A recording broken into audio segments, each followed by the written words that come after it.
the network for the AV industry. What are you listening to? This is AV. This is AVNation. This is AVNation. This is AVWeek, episode 62, recorded Friday, October 12th, 2012. Hail to the Chief. Ready. AVWeek. Performing scan. Week. Online. This is AVWeek.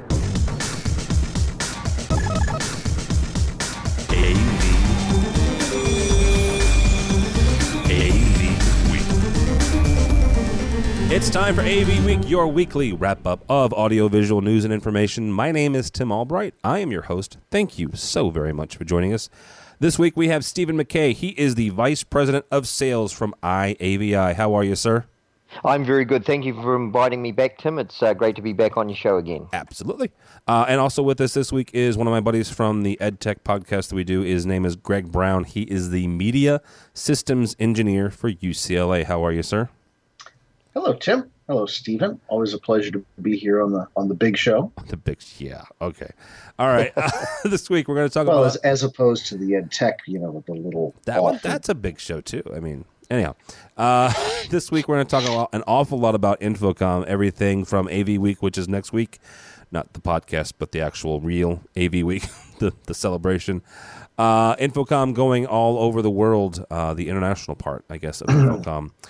The LED turns 50 this week, and Boxy has a new way to cut the cord. But first, I wish I could hum the presidential mark. Anyhow, I can't. So, but this week, InfoComm announced the successor to Dr. Randy Lemke. His name is David Labuskes, and I apologize if I'm butchering his name. But David is the CTS and also an RCDD. Currently, he works for a consulting firm. He's been around for a long time. He will take over January 1st of this year after Dr. Randy Lemke steps down at the end of 2012. Greg, we'll start with you. Is this a good choice? Did you expect somebody like a consultant, or were you thinking more along the lines of somebody outside of the industry? I wasn't sure what to expect, to be honest with you. That's a fair answer. I was not. I was sort of in my early AV days when Randy took the lead, and it's only the last couple of years that I sort of got a feel for how much really he has. His imprint is what InfoComm has become. So I don't know David here. It's David, right? Yeah, yes, David. Yeah, I'm looking at it here.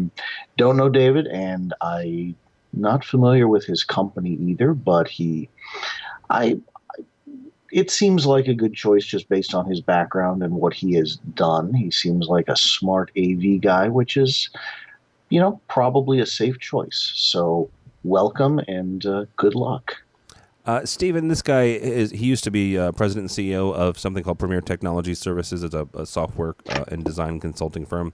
Before that, he worked for a payment, accelerated payment systems company. So he has the AV credentials, but he also has work outside of the industry. Is that a good thing, or would you rather have somebody that's was born and bred inside AV?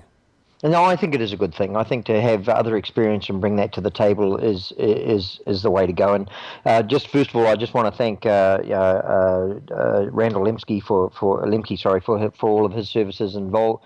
Absolutely. And what he's done with InfoComm, having been around InfoComm for over 15 years, and we've exhibited at many trade shows. I've been to the InfoComm 100. He did a fantastic job, and I trust he had a say in the appointment of the new CEO in David, and I think that there's some wise heads there that looked at the background of David and felt that he could be the right choice for going forward for InfoComm.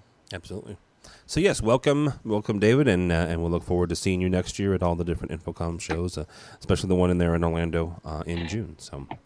Next up on Monday, Polycomm came out with something, and I saw the press release, and I was like, oh, that's kind of interesting. And then I read into more of it and talked with an integrator friend of mine who was beside himself with excitement. I'm not kidding, and this guy does not get excited very easily. It's called Polycomm Real Presence, and here's the down and dirty version of it. Polycomm is basically saying we're open to all parties. We'll talk to anybody. We'll do hybrid clouds and this, that, and the other. We'll do hard codecs and we'll do soft codecs and the whole bit. We'll work with Microsoft Link. We'll work with anybody. And this integrator was telling me that on the integrator call that the guy from the CEO of Polycomm held, said, you know what? I'm not trying to be arrogant or lay down any gauntlets here, but by 2 or 3 years from now, I will guarantee you that Polycomm will have 100% deployment on the enterprise level. Okay, sure. Wow. He's awfully proud of this. Oh, yeah. Stephen, first of all, Polycomm is a video conference company, right? That's what they do. Yes. And they have done something that people like Greg and myself and other guys who deal with technology on a somewhat end-user level here have been asking for years, which is, you know what? Give us a way to talk to everybody. Give us a way to talk to Skype. Correct. Yes, we want a $100,000 or a $50,000 or a $10,000 video conferencing system, but give me the ability to also talk to an Apple iPad with Skype on it. So have they done that here? Yeah, they've made the right move. I think to stay competitive, there's so many platforms now for us to communicate that they've got to enter those platforms, and I think that they've done the right move here. It's a competitive move, and I think that they will reap the benefits from it, absolutely. And this, when you look at if people have Cisco or LifeSize or any number of MondoPad or any number of video conferencing devices out there, and they can all talk cross-platform now, that's a great move.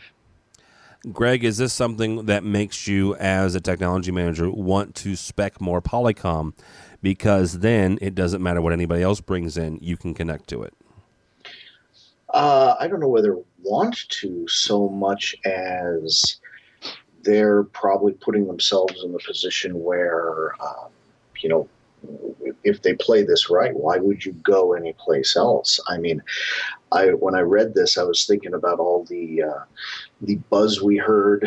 Was it around the time of the show last year where Blue Jeans Network came out with its ability to sort of do a version of this, and everybody else was sort of, wow, if only one of the big companies would do this, but it's really huge that's little upstart company came up with something like this, because in higher education, God forbid anybody uses the same platform for anything. There's no standards whatsoever. So this is huge, and I think it also ties in with the talk we had. I think it was just last week or last month on the EdTech podcast about some of these companies that aren't really paying attention while their world changes. And I think this is a good example of the flip side of that coin, of a company that understands that the codec box, physical with their name emblazoned on it is changing, and it's not necessarily what the future is going to bring. And they seem to be on top of it. And I ran it by a friend of mine who's a lot more VTC savvy than me. And she was like, oh, yeah, this is really cool to see this from a big, competent company like Polycomm, where they are serious about this. And if they really continue to, put in the effort into this, they are going to be, one of the big key players, if not, in where all of this technology is going in the next year or two. Okay, let me ask you a question, and I'm not trying to bash on Cisco, so don't misunderstand here. But are we surprised that it wasn't Cisco, who is, let's be honest, they are the big computer guys, right? They're the ones who own the switches and the routers and the computer stuff and this, that, and the other. And they purchased Tandberg a couple years ago, and at the time, I was like, holy cow, really, Cisco? But it makes sense because of all the routing. Are we surprised, Greg, that they didn't come up with something like this, or are they so ingrained in their own silo that they didn't see outside that box? That's a good question. I remember wandering around the Cisco booth at InfoComm here the last year, and I didn't get a good feel for really what they wanted to be or do. It seemed to be, hey, we're going to show you a little bit of lots and lots of stuff because we're into lots and lots of stuff. I didn't see anything new and revolutionary and, hey, here's a corner of the market where we're going to be new and innovative. My impression seems to be more they're juggling lots and lots of balls and they're busy doing that rather than being, the standard carrier in any particular one.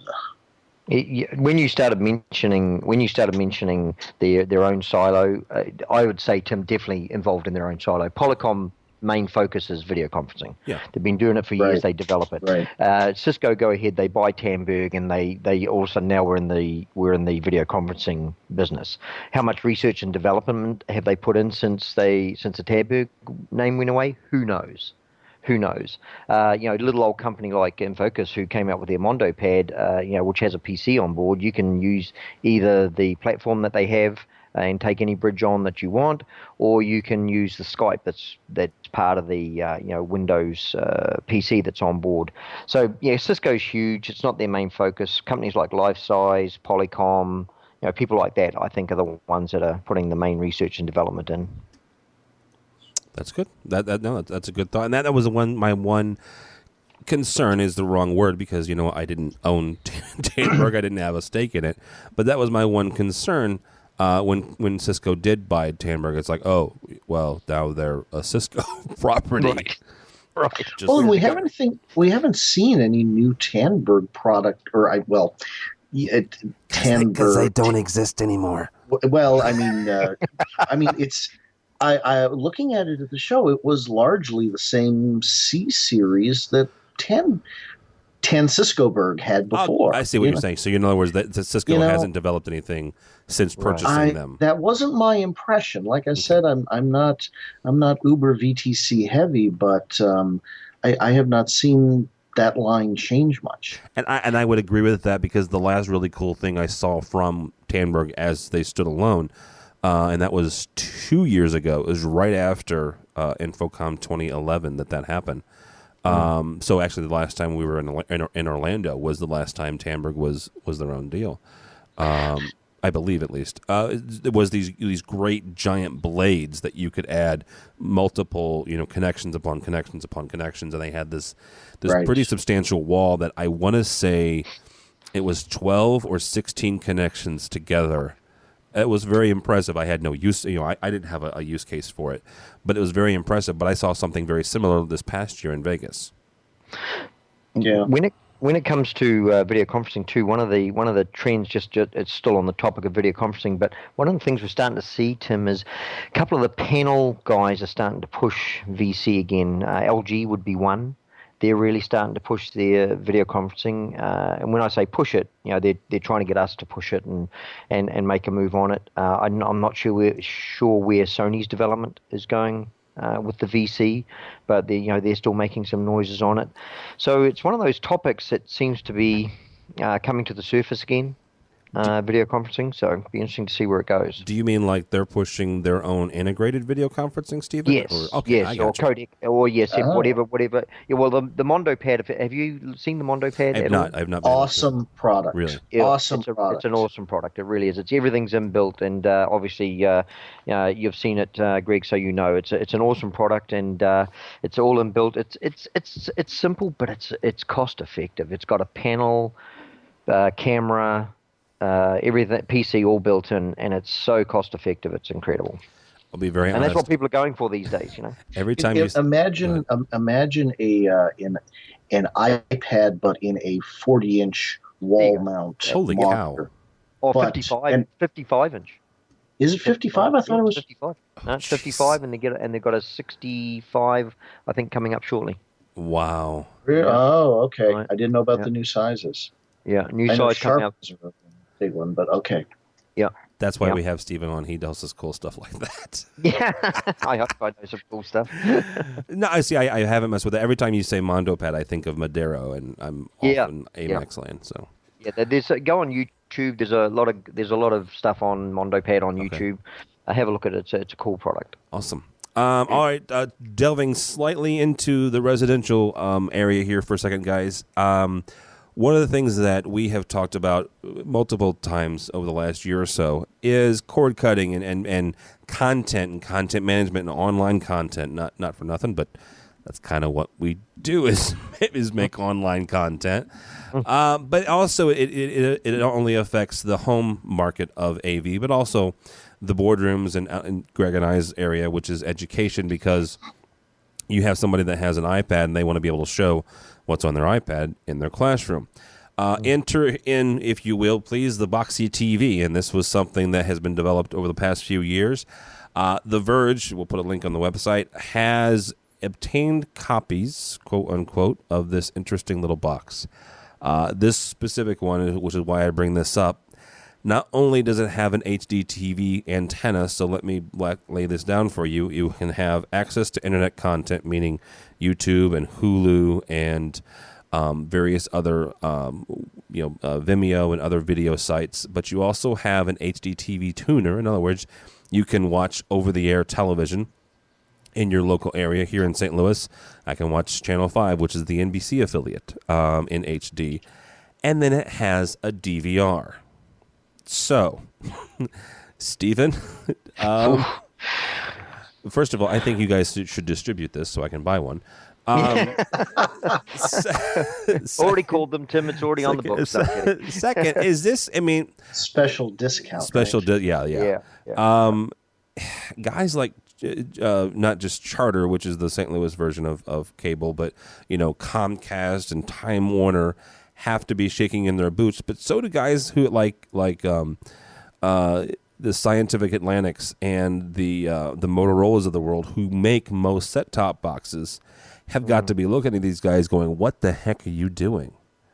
So I have a question for you, Tim, because I was reading through this article and understanding that you can get that local channel in St. Louis that you talked about, like I have our 4 or 5 local channels here. Yeah. But what about my HBO and Stars and all this sort of other stuff, that DirecTV, which is what I have in my area?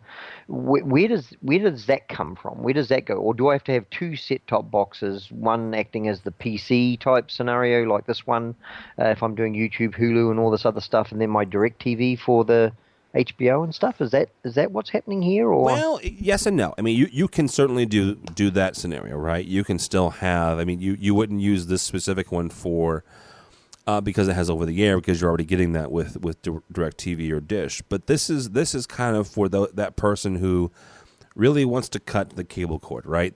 All they want to do is get stuff off the internet, and if I want to watch, NBC News or ABC News or CBS Live, I can do it over the air.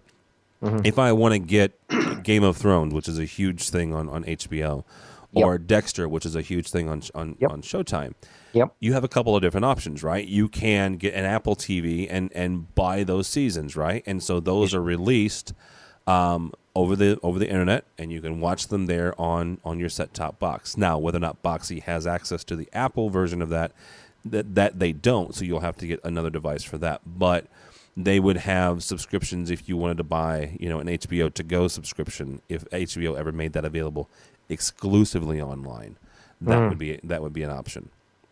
Well, I see that they have 200,000 active users, correct, on their initial box. Yeah. So with these improvements, I've got to think there's a market out there. I don't understand this market, well enough. We have the Apple TV box in our boardroom, and we utilize that, and it's fantastic. It works really well. It's simple. and very effective. So if this has got all the advantages and more of that, I can absolutely see there's a market there for it, and I'd certainly like to try it out to see how effective it actually is. Yeah. Greg, the Boxy, the interface for that has been one of those that I've been watching with interest just because of the stability of it and everything that it makes available. Is this something where you or I could put this in a classroom, or is this going to be more or less a residential piece of equipment? Yeah, I was trying to figure out the higher ed application, and I just don't see it. I just don't see enough people using over the air that often. Usually it's, some sort of esoteric recording of some sort. So I wanted to like this. I mean, I'm not a huge media consumer at home. I still have my old great big CRT hooked up to my basic Uverse package, and wanted to like this, but yeah, in lieu of being able to get at least some of the basic cable type stuff, like your live sports and stuff like that. Let's hey, do we need to talk about hockey again there? No. I just don't see it. I think it'll probably be attract some odd number of users and be a useful thing in another small niche like their first product. At least fortunately, they seem to have gotten away from that really bizarre two-sided remote they had with the first one. Look that up online. It had like buttons on full QWERTY keyboard on one side and like buttons on the other. It was bizarre. So yeah, I think niche product, and I don't see a higher ed app. Well, and the other thing is, I don't see a real good higher ed app either. But the one thing about the Boxy that anybody else, I shouldn't say nobody else does, else has, because you have Myth TV boxes, you have the Roku. The thing but also higher ed though too. When you look at you're online all the time. Their computers, they've got their iPads, their computers in the room. So really, they can connect to YouTube, Hulu, or anything just online within the room that they're in. Correct? Yeah. I mean, because that's the thing. If they have a Hulu account, that's not something we provide for them. No, but we do typically provide an internet access. So if you can get it on a PC, then that should be fine. Yeah, we have wired, and we are actually working on wireless as we speak. There you go. You say that like it's like these deep dark arts. Wireless. We're going wireless. When did that happen? Actually, with the note that AV and IT are two different groups. Yes, getting wireless into the classroom seems to be the deep dark arts at UCLA. Okay, I have a really stupid quick story about a consultant. I have a friend of mine who's a consultant, and he went up against this other person, and he didn't get the contract. The other gentleman was significantly less expensive, and so my friend said, okay, that's fine. They called him like 6 months later, and after the project was finished, and said, can you come look at our system, because it's just not working. And so he went in and took a look at it. And they had all these WAPs, these wireless access points. And they didn't have any Ethernet running to them. And so he's sitting down. He's sitting down at the conference table and explaining the situation. And he goes, "I noticed you had all these wireless access points, but you don't have any actual cable running to them." I said, "Oh yeah, the guy said that we didn't need it because it's wireless." And my friend said, "Excuse me?" And they said, "Oh yeah, the guy said we don't need any because they're wireless." And so it took him a half an hour to explain to this nice school that, yes, they are wireless access points, but you have to have cable running to them. That's a treat. So the moral of that story is you get what you paid for when it comes to consultants. No kidding. Yeah. Someone's going to tidy that right up. Yeah. So another brief story to file under the rocket scientists in the IT world is a week before classes started here, they were pulling cables in one of our big auditoriums for some sort of future event where they needed. I don't know the backstory on this part, but they needed 20 wireless access points in this auditorium. So they're pulling this bundle of 20 or 30. 20? Wow. Wait! This is so screwy. I didn't even bother to ask about that aspect of the project. But they're pulling this bundle of cables, right? And they're pulling them through the ceiling of one of our auditoriums, up above the drop tile ceiling. And while they're pulling the cables, they see this big, folded scissor sort of looking thing with a motor, and there was a video projector and stuff like that. But it was sort of right where they needed to pull the cable, so they pulled the cables right through it. Oh my. Ouch. It was one of our video projector lifts. And so the day before, or 2 days before classes started, somebody came in and hit the button. No kidding. And the thing just destroyed itself. It broke the belt on the motor. It snapped one of the steel cables. It pulled down a section of ceiling. It was a glorious disaster. Oh man. And we're working on the bill to send to our IT compatriots. I guess. Mm-hmm. Wow. So, yeah, I'm not having a lot of faith in the IT side of the house this month. I guess not. No. Oh my. Ouch. Well, on that note. Yeah, good story there, Greg. I like Wow. All right. Oh, I had to bash somebody this month. Well, yeah. And you know what? The IT guys are always fun for that because they don't have a sense of humor. So, moving on from the avnetwork.com, and an article that caught my eye because we're having Stephen on, and not for nothing, but Stephen's from IAVI, which is an AV distributor. The article is from Karen Mitchell, and she writes, selecting an AV distributor to deliver success. So, my question is, Stephen, how would I go about selecting an AV distributor? Well, that's a very good question. Tim, the thing is this. For years, I actually resisted wanting to be called a distributor. I wanted to be called a supplier. The reason being that the distributor, the connotation of that word was all bad.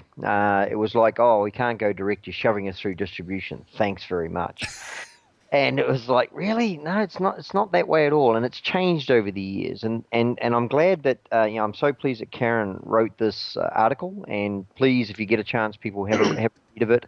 And some of the customers that are on there are our customers, and I'm sure deal with other distributors as well.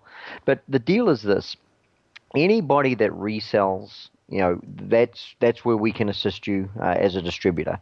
And there's many customers out there that are not of the size maybe that a manufacturer wants to take them direct. So we're set up to help customers like that at its basic level. We stock for these manufacturers. We carry the AR. We do the follow-up calls. We do everything for the manufacturer. Over the years, the manufacturers are becoming more and more strained. Their margins are getting thinner. They can't afford to carry as much AR. Let's say one manufacturer in particular might have 500 customers on their books. If you take the 80-20 rule, 80% of the business is coming from 20% of the exactly. And the reps on the ground just can't get to these other customers. And these smaller customers who are integral to our survival and part of our business, they've got calls they've got to make to the manufacturer, and they're taking up a lot of the manufacturer's time. We're there to be an extension of the manufacturer.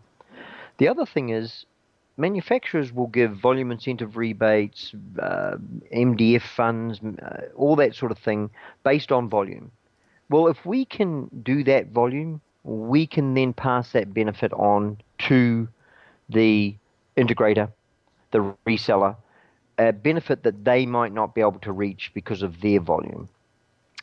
The other thing is that if you try and get hold of a manufacturer rep because they are strained, you're going to have a hard time calling them. If you call somebody like us as a value-add distributor, we're going to have 3 or 4 people for you to talk to. We're going to fill out the registration form for you if you're registering a project. We're going to fill out the RMA form for you if you have a return. We're going to be a backup for you if it's a DOA product that you get and the manufacturer can't get it out in time. We're going to get it out for them. So the idea here is that the manufacturers, we want them to concentrate on their key people, and we want to help the other integrators that maybe it's not beneficial being direct. That's kind of the story there. And if you read the article, I think these people, these customers in the article, back what I just said. One thing I've always wanted to ask a distributor, and I've just never taken the time to pick up the phone and ask. So you're here, so I'll ask with a recording, going. We are recording this, right? We are recording, yes. Is this one? On the record. Greg and I You're shining the bright light in his face, right?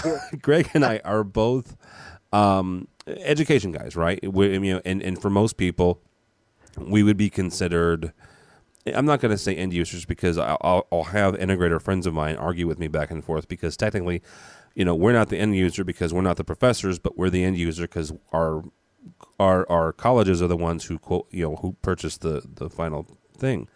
Yeah. How would is there a mechanism, or how would we get a relationship with a distributor? I mean, is that even possible? Well, like in everything in the world, there's exceptions. The clear-cut rule, letter of the law for us is we're not allowed to sell directly to an end user. Okay. Well, we could say that directly of some of the manufacturers. They say, no, we don't sell to end users. Well, we know they do. If you get AMC Theatres was a good example. Sanyo went direct with them when Sanyo was around, and reseller was cut out. So what happens here is that we've come to find some education facilities, kind of like Greg's maybe, and I don't know Greg's setup, but they have their own in-house installers, programmers. They don't use any outside integrator to do work in their institution. So who are they going to buy off at that point? And why should they be paying retail? So to help with these gray areas, what we've done is we've decided we'll go to the manufacturer. We will check with them if they're okay with it, so there's no backlash. And if they are okay with it and we get their blessing, then we speak with whoever they allow us to speak to. And that's fair. That's right. Fair. Greg, did you have any questions now that we have a distributor under a lamp? Under duress? No, I see it, and we do have that sort of situation, Stephen, that you described, that we at least our group, and we're roughly half the AV on campus. We do pretty much everything in-house.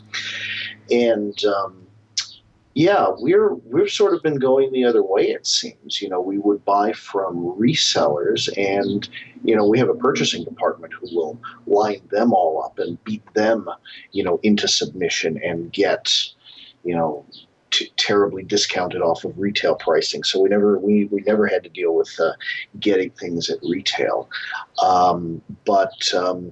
We recently, just this last year, had a company that we buy a lot of projectors from, and I won't give them a free plug. They can become one of our sponsors if they want the plug. You like that, Tim? I like that. Weaving yes. that in there. But one of our projector manufacturers sort of gave us the option. Hey, rather than buy from this company, call these folks. They're a distributor. They'll give you dealer pricing, and they just cut out, all of the other local resellers that we would buy stuff from. And so I'm wondering if we're going to see more stuff go that way. Well, and look, it's a really touchy subject here because some of the people that could be listening could be our customers. And, the last thing we want to do is cut off our nose to spite our face. Well, yeah. But just like when a manufacturer will come to us and say, Stephen, we're going to take this dealer direct now because they want, they'll only keep buying if we go direct. We're big boys and we go, okay, I get it. No problem. Go ahead. So again, we try and play it as politically correct as we can. And that's fair. Yeah.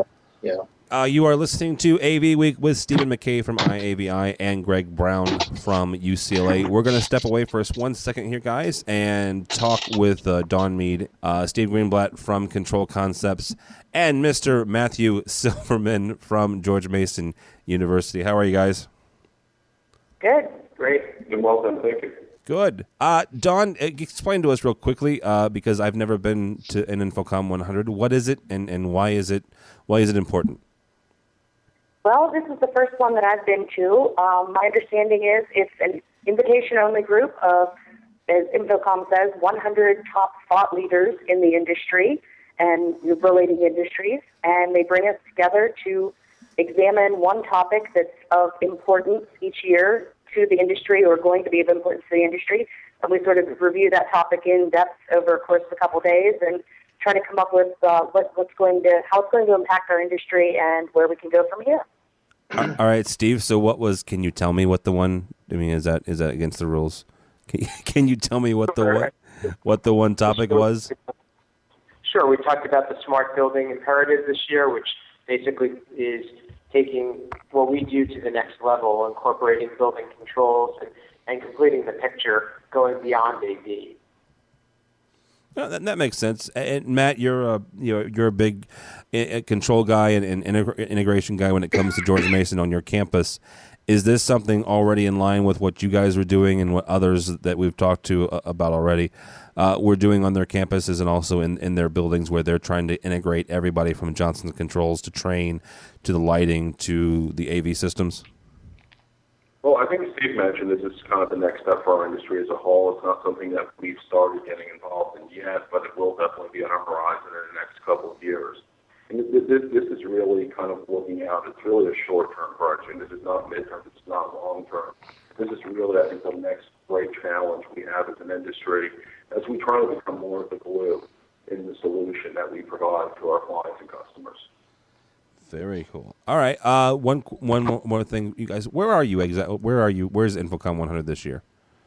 It's in Reston, Virginia, not too far from the actual InfoComm campus, I guess, or office. But they have it at a hotel and bring everybody in from all over the country and all over the world, actually. I think there's some people from Canada and from the UK as well. So they try to bring in as many people as they can will get here. Is there anybody from New Zealand? I'm actually an alumni of the InfoComm 100 myself, Tim. Yeah, from a few years ago, and it's a great show. And I can't even remember the topic right now. I'd have to look it back up. But yes, there was a lady from New Zealand there, and she actually got an award. Oh, very cool. As a lady in AV. Okay. So, yep. Yeah, it is actually the place where they give out the Women in AV Awards, the Young AV Professional Awards, and the Green Sustainable Technology Awards. So it's also sort of the industry congratulations. And it's a fantastic volunteer of the year. Yeah. Yep, it's a fantastic broad range of people. You heard Dawn and Steve and those guys just mentioning the broad range of people that are there from different countries, and to have an intimate meeting like that with those 100 people and sit at different tables and different discussions, I found truly rewarding. Very cool. All right, guys. Well, thank you so much for joining us. Even it's been a long week, a long couple of days of thinking and talking and discussing, but I appreciate you guys coming by and at least giving us a heads up. Absolutely. Thanks for having us. Thank you. That was the InfoComm 100 with our special guest, Matt Silverman, Steve Greenblatt, and AV Dawn Meade. Up next for us, guys, is a real quick question, and maybe it's a silly question. I don't know. It's 50 years ago this past week, the October 9th, 1962, actually. The first visible LED is demonstrated. Dun, dun, dun, dun, dun, dun. Trumpet, yeah. Well, let me ask you this: Is this a big deal? All geekness aside, is this a huge deal, or is it a bigger deal than what we're realizing, Greg? I think it's becoming a big deal. I mean, the thing with LEDs is you got to remember that, it might be a little before your time, Tim, but we all had to put up with 10 years of red LED digital watches being the hot thing in the world. I think now with lighting and energy conservation and LEDs moving into that, we're going to really see some cool stuff. Mm-hmm. But, It took a while. Steven, with the this being the year of the commercially available OLED, at least that's what they keep telling us from CES on. I'm listening to those marketing guys again. You know what? They said it. It was LG. It's not like it was Sony. It was hurry up and wait. It hurry was up and wait. flipping LG that said they were going to have it by the end of the year. I mean, come on. But is this a significant milestone here? You know, it was 50 years ago today. Or not today, but a couple days ago. I'm really pleased that you sent me the article because LED is revolutionary. To Greg's point, yes, has it been slow? Kind of like digital signage, yeah, it's been slow. But I mentioned to you, Tim, prior to coming on with you, I'd been in Japan last week, visiting with a manufacturer, and there's so much research and development still to be had out of the LEDs and where they're going, and they're getting them brighter and OLED, as you said. There's some exciting stuff coming. I'm under NDAs. I can't mention anything on air here right now. But there's nobody listening. Yeah. Wow. Thanks for that, Greg. Yeah. Hope to be. Oh wait, I'm not supposed to say that, am I? Yeah. But I went to see a manufacturer developer a few weeks ago, and they were showing me an LED light source that is going to be so bright that it'll blow our minds. And I'm thinking, okay, well I'll wait till see it, but that's what they say is coming. Like we mentioned, I think when I was on your show last time, we talked about laser being the next thing that we're going to see for high brightness projectors and all that good stuff. So yeah, 50 years, revolutionary, and thank goodness that somebody came up with it. Yes, thank goodness, because they can keep leading us along. Yeah, right. There's a call out. This is from Hidden Wires. There's a call out for CEDIA presenters for next year, and I'm not. I do this podcast. That's pretty much all I know how to do. So I won't be presenting next year. But it led me to a bigger question, and I know some guys who do. Actually, Steve Greenblatt, who we just had on, he has presented at InfoComm in the past. And Matt. And Matt, yeah, actually, and Matt has presented as well. I think Don may have as well. And so I look at this and I go, okay, you know what? I have personally learned some stuff from InfoComm and other conferences I've gone to as well. So my question is, and Greg, we'll pick this up with you. Who do you think benefits most from these presentations, from these classes that we go to? Is it the audience, or do you think that the presenters benefit as much or maybe more from a standpoint of they are having to research and develop this class? In addition, they get an amount of exposure for whatever it is that they're promoting. You're going to ask the person who's never presented, huh? I've never presented. Well, neither have I. But hey, how's this for a plug? I probably will hear for the first time in Orlando at the Technology Managers Symposium, where you will probably also host a little panel discussion. Oh yes, I forgot about that. You did commit to that, right? I did commit to that. I forgot. Yeah, real quickly, for those technology managers, and you'll have to remind me to do this on the EdTech show, where we are for the technology managers and Technology Managers Council, we're having a Super Tuesday set of classes, right? And if InfoComm lets us. If InfoComm lets us, the idea is to have a set of Super Tuesday classes. In other words, this would be all about technology managers. And at the end of the day, the idea, at least as of right now, is to have me moderate all of the presenters, just having a general discussion. So, yeah. This isn't going to be like a presidential debate, is it, Tim? It will be, and I will be playing the part of Mr. Laird. We could all wear the big white powdered wigs. That might make it more interesting. It certainly would, yes. Anyhow, the plan is that I will also be doing a session there also, and hopefully not too late in the day so everybody stays awake through it. But all right, I'll get us back on track Thank here. you. Lord knows I rabbit trail us enough. I saw that was going to be your question, and I sort of thought that, I think the right situation is probably both. I can't imagine you don't put together a good presentation without learning some stuff, particularly with most of what we're trying to learn and find out in these presentations being something new. I mean, why do we go to InfoComm and why do we go to the classes? It's, tell me something I don't know, show me something, explain to me a different way of looking at things that hasn't occurred to me before. That's where I see you used the phrase thought leaders there earlier. That's where I see many of our thought leaders really leading, is in just being the sponges of, pulling in all this information from all the random disparate sources that, we can pick up things in this little world of ours. And so I don't think you can put together a session without learning something, a good session. And on the flip side, well, I think the bottom line is, passing it on to the people who paid their money and have shown up.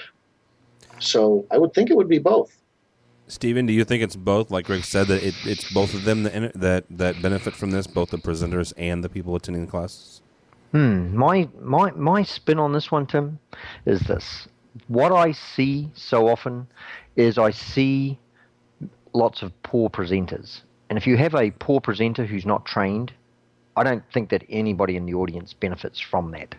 So even if it's a great topic, if they're not a great presenter, then that topic falls flat. Are they entertaining? If you're a presenter, I believe in some way, shape, or form, you've got to be entertaining. Greg mentioned he didn't want people to fall asleep in his presentation. Well, if you're entertaining, why would people want to fall asleep? They won't. And I see this time and time again when I deal with manufacturer representatives or anybody. Are they trained in sales? Are they trained in presenting their product? And I've been to many shows where I've sat at presentations, and I just went to the IS security show in Philly, and I sat and I was pleasantly surprised and truly entertained by this gentleman that was talking about security, something of which I don't know much about at all. But thanks to him, I know a little bit more than I did before. So it all depends on the topic, how it's presented. Is it entertaining? Are they self-indulgent as a speaker? It's all about them. It's not about the audience. I think that plays a major factor as to whether or not we're going to get who benefits out of it. Okay. That's valid. That's absolutely valid. From innovateonthenet.net, Extron introduces a cable cubby. Everybody say yay! Yeah. Woohoo! I don't. And there was much rejoicing. You know what? I actually like cable cubbies, so. Yeah, we have a cable cubby in our boardroom, and they're fantastic. I love them. But that's not the whole. I mean, yes, it's it's nice that they did that, and I appreciate Andrew, working his fingers to the bone for that cable cubby. They do make good cable cubbies. They do. The question really, it kind of leads me to this. I don't think that there's been a week that's gone by that that Extron hasn't released some product or done something to do some sort of press release about. And I say that to ask the question that we asked in June and that we asked in April. Did Extron make the right choice in not going to InfoComm 2012? And I say that because, again, I don't believe that there has been a week, maybe 2 weeks, that has gone by that Extron has not been in the news of some way, shape, or form. Greg, do you think that they made the right choice in not coming to InfoComm? Because apparently their strategy is don't go to the show, but release something every 2 weeks. Well, you just live for getting me in trouble with Extron, don't you? I like Extron. I like Anaheim. I like Extron too. They don't like me, but that's a whole nother story. They don't like distributors either, Tim. So there it is. Wow, you mean I could be the only one on the show that Extron likes? Okay, just for the record, you're at UCLA. You're right there. I think they have to like you by California state law. They don't show up in your office when you upset them. You're right, they don't. Actually, they don't show up in my office either, but we're getting off topic. We are. Do I think they made the right decision? No. But I've talked to a couple people there, and boy, they clearly are distributing the Kool-Aid well over there. Everybody is, lockstep, song and dance, same page, same note. That, by God, that's the most brilliant decision that's ever been made in the history of AV, and we're sticking to it. I think they'll be back in a couple of years in a much smaller form. I don't think they could have scaled back or canceled the bash or backed off in any sort of way that would have been the subject of even more speculation than this has been, because this has been the AV story for the last year. Oh, yeah. But I'm still betting, 2 or 3 years they'll be back. They're pouring a ton of money, and they really into it, and they really have jumped the shark as far as doing big stuff at the show. But to not be there doing training, to it's not just, the giving stuff. I was sitting there in some of the classes there at InfoComm, and you sit there and you listen to some of these just absolutely brilliant people that we have in our industry and where they think things are going. And you look around, and it's like, hey, guess what? There aren't any Extron people here. So, either they know everything, which I'm not entirely sure they don't actually believe that at this point, or, they're kind of going to be missing the boat, I think, by not participating in some form. So my money is still on them coming back in a smaller form in 3 years or so. Okay, you heard it here first. Stephen, do you think that they made the right choice in not going to 2012 InfoComm? And to Greg's point, do you think that they'll be back? They made the wrong choice. Not going to InfoComm, absolutely. There's many stories as to why they didn't go to InfoComm. There's the one that we read, and then there's the ones that I've heard. Which you'll tell us after we're done recording. I will absolutely tell you afterwards. Or yes, I will not say it on here. Oh, they're probably the same ones I've heard. But yeah, right, exactly. Continue. So, and here's the deal. A lot of the people that go to InfoComm are the engineers, the technicians, the programmers, these guys, and they want to see this product. They want to touch and feel. That booth was buzzing all the time. They really want to see this stuff. And I think that they cheated their customers by not being there. They need to be there. And I do agree with Greg. I think that they know it, and if it's not a couple of years, it could even be that they'll be back in 2013. They're like the Coke of the industry. They can afford to be away 1 year, and it won't really affect them. But they've got to come back. I just think it's rude, and I think that they disappointed a lot of their customers by not being there. Introducing new Extron. Oh wow. Okay. Yeah, and not that I have an opinion on this term. Well, no, and I actually agree with you guys' opinion, except for this. I don't think they'll be back. I really don't. And the reason, let me qualify that. As long as Mr. Edwards is running the company, I don't believe that they'll be back. He's a very smart man. He's created a really good company over the last 30 years. But he's also a very proud man. And like a lot of proud men, they're not apt to say that they're wrong. And I think coming back to InfoComm is backpedaling, because their statement was nobody goes to trade shows anymore, so why would they go to a trade show? I think as long as Andrew is running Extron, I don't think that they'll be back. And if the other stories are true, you're probably right. Yeah.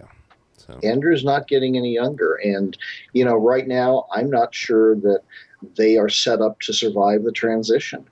It seems like it is very much a cult of personality from everything I have heard, that he's, got his fingers in everything, and they're going to have to move away. I want to see them survive. I like a lot of the people there. I like a lot of their products, but I'm not sure they're set up in the best way in some areas. I would disagree with that. I know a lot of the guys that are in, I'm not going to say upper management, but above the technician level, and I think that they've got a lot of good guys there that have a lot of really great ideas. But it's Andrew's company. Let's be frank about this. It's a privately held company. It is his. It's his, everything. Everything comes down to him and his decisions.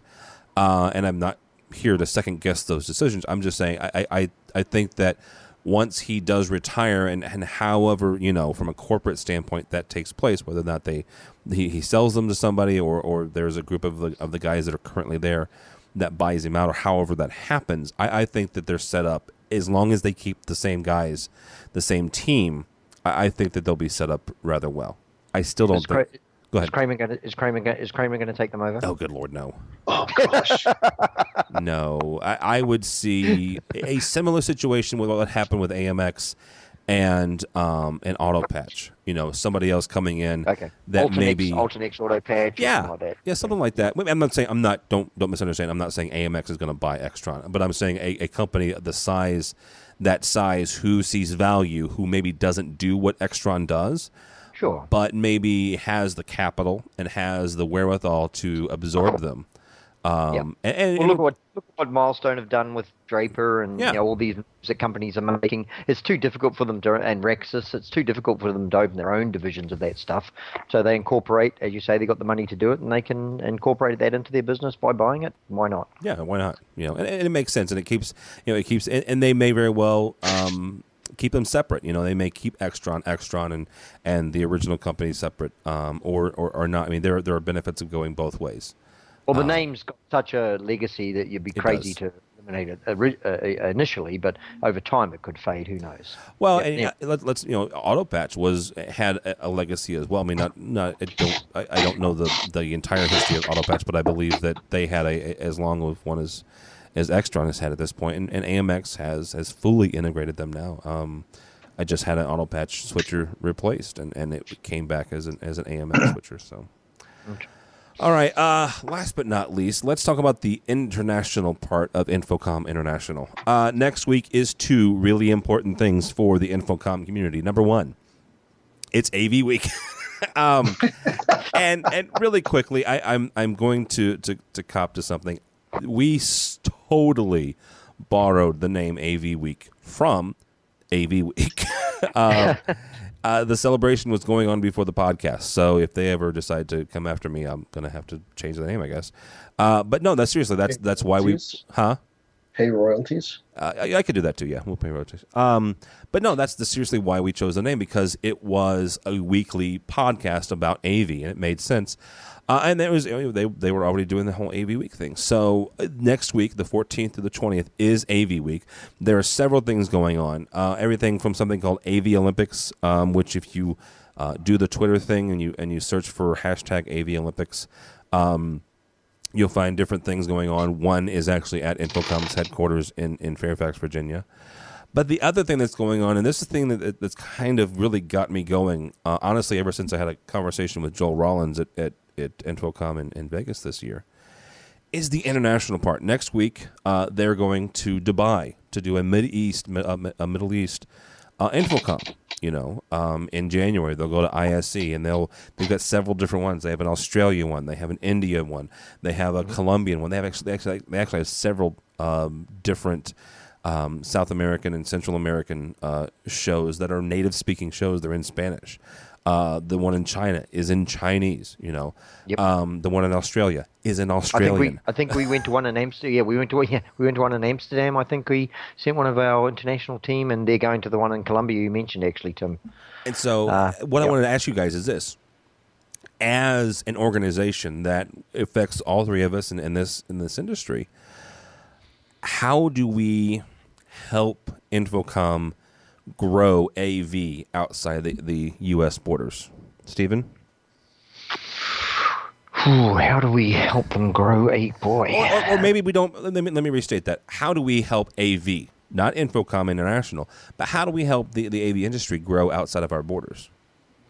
Well, one of the subjects, I trust it's related, but one of the subjects, if you look at Latin America as an example, if you look at the South American countries or Brazil or any of these countries, look at Brazil as an example. If we want to help the AV industry in Brazil, man, we got to try and see if they can open up their borders to allow the product to come in without charging 100% duties and taxes on the product, and give it free rein so that it can grow in a country that economically probably has a lot of potential for everybody. So breaking down borders and standardizing where we can across the board, supporting the show and making sure we all go to the shows and make them popular and keep them running. I think those are some of the things that I can think off the top of my head without thinking too deeper into it. Greg, how do guys like you and I, we don't work for manufacturers. We're the guys in the trenches, the guys, doing, pulling cable and putting in projectors. How do we help this industry grow beyond our own borders? Is it doing, like Stephen said, networking and helping to break down borders? Well, I think yes, and we've got a few avenues to do that. We're both to various degrees active in some of the listservs that are out there. There's Media L, there's AV1.org, and just these networks of people that we are part of. And I know it's not something integrators do, but in higher ed, we're constantly talking and bouncing stuff off of each other and getting each other's inputs. And you're reminding me, I have an email from somebody in New Zealand or Australia. I mix those two up, all the time. Thanks. Who just reached out to me on LinkedIn the other day looking for my take on something that I had forgotten to get back to so far. So I need to get back to him. So, I think that's how we do it, is just through the communication and the networking that we do. Because I think we do it as higher ed folks a lot better than many corners of the AV world. So, Greg, when you go to InfoComm, I'll ask you a question, and this Sure. is, we stopped. Here I am saying Extron should be there for their customers. We stopped displaying it at InfoComm because we're touching our customers so often, and we visit them outside of InfoComm and all that stuff. So we don't mean to do it. But do you get a lot of value out of InfoComm when you go? Because the thing is, if the show, if it's valuable, people will go. They'll learn stuff. They'll come away with something. But if it's not valuable, then it's just a show. So it's not offering any value. It's not growing the industry at all. So do you get a lot of value when you go to a show as a let's call it end user scenario? Huge amount of value. I think that's the best place to see a lot of that stuff. And to be honest, Extron, I talked a bit about. I did some blogging for a while on AV1.org, and I talked to sort of paraphrase a little of what I said on there. The Extrons were not some of the first booths I went to, because like Extron, not only they're the local in my case, but they're big. I know people there. They call me. They send me email. They send me catalogs. They send me flyers, brochures, everything constantly. They have a really great website that I'm very familiar with. Right. So theirs was not their going was, not a huge loss as much as I miss them. But meanwhile, it was many of the smaller companies. Where am I going to get a chance to sit and look at all of the? I'll do equal time here. Where am I going to get a chance to stand there and look at all the cryptic little boxes that Kramer makes? Right. They have an abysmal website, and I do have a local guy who is really helpful, but I'm not going to get a chance to look at the whole line and take it in and get a feel for what they do. And if you're designing and building systems, it's very much you're putting information into your head where you don't necessarily know how you're going to pull it out in useful form in the future. You're like stocking the reference library. I want to go there and I want to see as much as I can. And, we got a couple people we send who go up there primarily for the drinking. I literally, if I am not doing something, I'm walking the floor. Right. And I'll do that for all 3 days. Yeah. So I think if they work on the value aspect and the relationship aspect, Tim, I think that we took a camera and we got video testimonials from our customer on the floor at InfoComm. That's a place that we decided we would do it, and we got some great testimonials there, and they were in the middle of the show, and it was all buzzing, and it was great. And I think InfoComm have got to work off that buzz and show people why it's valuable to be at this show. They'll come, and that will grow the industry, just because they're there. And I think there's a value with that as well. I concur with what Greg said. I go there to not only meet with a lot of the manufacturers reps, but to find that odd person, that person who, like Don Meade has said this more than once, the guy that buys a 10x10 booth that's in the back 40 that you may not have never seen, and I've met some really interesting people and made some really good contacts over the last few years. So yeah, that's why I used to love the NSCA show when it was the tabletop show. Remember those days? Boy, that was just fantastic. You had this, nobody could show off. You had this really concentrated little area. People came to your table and you talked to them. Oh, that was great. And I think that's the one thing that still makes me sad about Extron's decision to leave is there is that connection there that regardless, I mean, let's be honest here, I live in flyover country, right? I don't live right up the road from Anaheim and Mickey Mouse. Right. And so I'll see my guys once a year, but... And the saloon. I'm sorry? And the saloon. And the saloon. Yes. But I see these guys maybe once a year. I see one of the people from whoever it is, whatever manufacturer. It's at the show that I get to meet, the technician that I call in and he's the one who's on the phone with me for an hour trying to fix a problem. I get to meet him face to face a lot of times, and I think that's the thing that makes me the most sad is the fact that there isn't that face to face connection anymore. So. And I'm nitpicking here, but you look at I don't know the true figures, but I'm going to take a guess here. InfoComm Orlando versus InfoComm Las Vegas. Where's the most attendance? I think Vegas. Vegas is bigger than Orlando, yeah. Exactly. So why even have it there? Don't waste your time. Have it in a place where you're going to get the most people coming. Yeah. Don't waste your time. I mean, as much as it's great for us because it's close. You can just drive there, can't you? Exactly.